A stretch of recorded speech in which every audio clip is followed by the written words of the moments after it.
Like and subscribe on the way in the door, people. Here we go. Here's going to be a controversial topic. Today we're going to talk about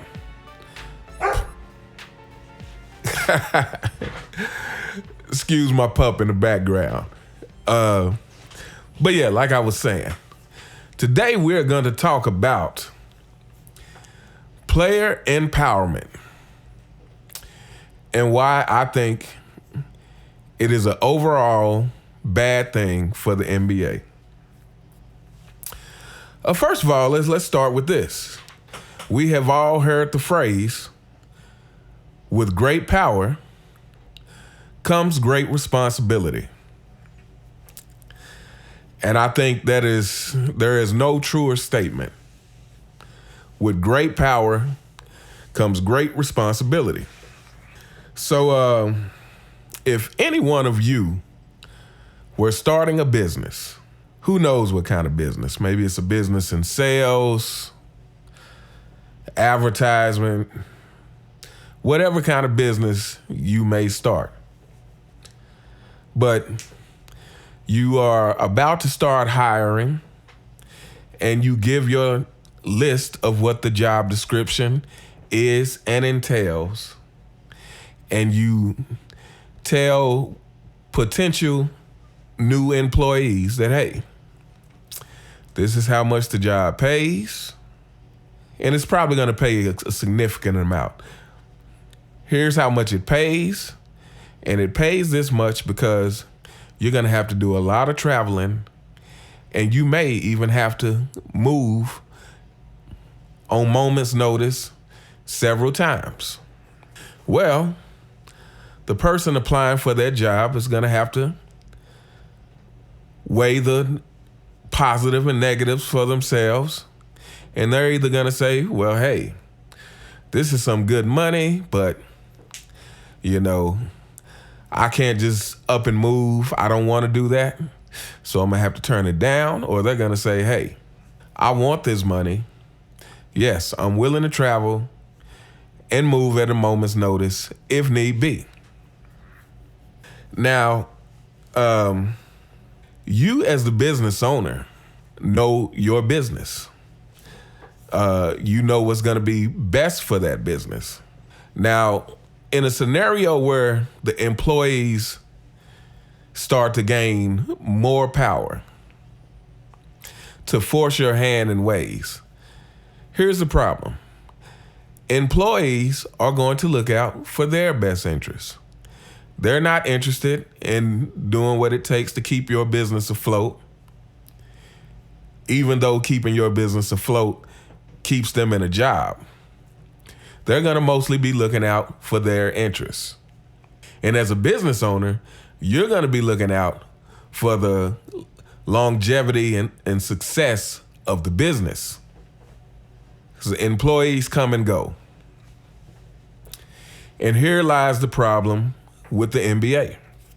The player empowerment movement, which I now call the player entitlement movement, is full of players who are only concerned with what they're getting out of the deal.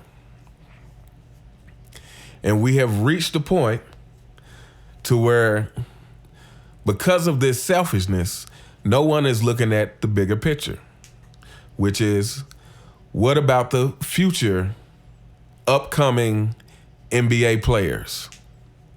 Some of them may be your sons, nephews.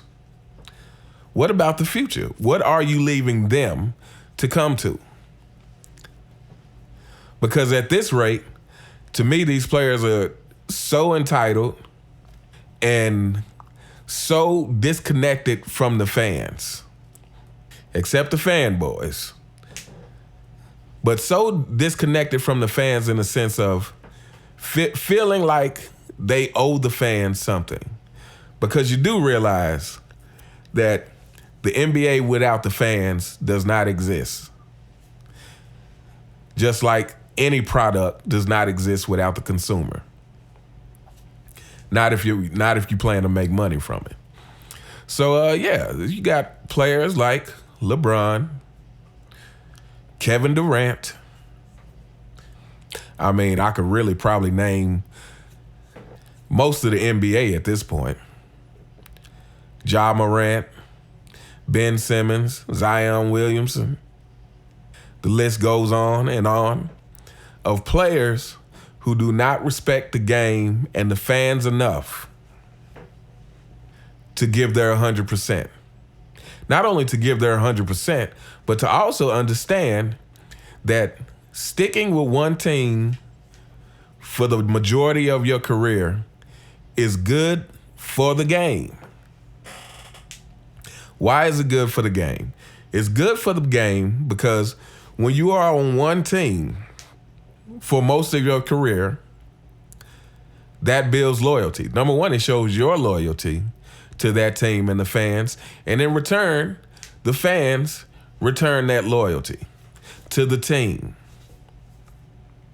In turn, the fans are more likely to be invested in your success, to be invested in watching the games, to be invested in buying the jerseys, to be invested in going to the games.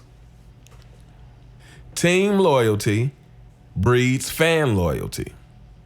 This is why the game and the ratings are not what they once were in the 90s, early 2000s. Because these players have no loyalty to anyone but themselves.